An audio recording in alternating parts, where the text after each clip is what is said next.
गांव के किनारे एक छोटा सा घर था।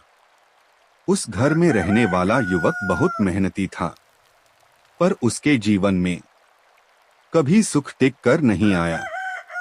वह सुबह से शाम तक काम करता, फिर भी पैसों की कमी बनी रहती।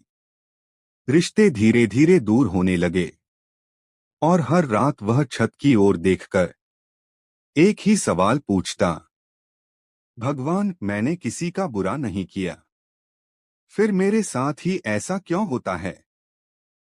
निराशा का समय। एक दिन सब कुछ एक साथ टूट गया।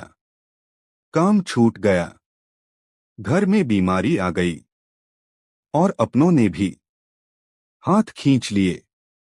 उस दिन वह युवक गांव के बाहर बहती नदी के किनारे चुपचाप बैठा था। आंखों में आंसू थे, पर बोलने की ताकत नहीं। तभी किसी ने पीछे से धीमी आवाज में कहा, इतनी चुप्पी क्यों है। श्री कृष्ण का आगमन। युवक ने पीछे मुड़कर देखा। सामने एक शांत मुस्कुराता हुआ व्यक्ति खड़ा था। आंखों में गहराई थी और चेहरे पर अजीब सा सुकून।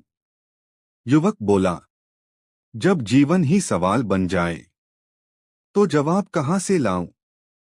वह व्यक्ति मुस्कुराया, जब जीवन सवाल बनता है तभी तो भगवान उत्तर बनते हैं। युवक समझ गया, ये कोई साधारण व्यक्ति नहीं, परीक्षा का रहस्य। श्री कृष्ण ने नदी की ओर देखते हुए कहा, क्या तुमने कभी नदी को रोका है।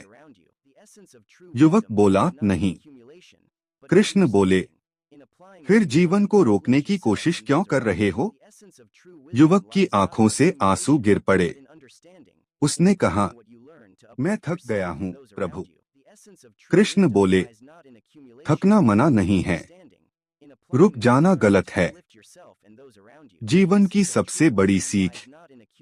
श्री कृष्ण बोले, जिसे मैं आगे बढ़ाना चाहता हूँ उसे अकेले चलना सिखाता हूँ, और जिसे मजबूत बनाना चाहता हूँ उसे टूटने देता हूँ। युवक बोला, तो ये दुख। कृष्ण मुस्कुराए, ये दुख नहीं, तैयारी है, परिवर्तन का क्षण।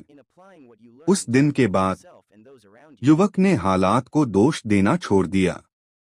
वह हर सुबह काम की तलाश में निकलता, हर रात मन में विश्वास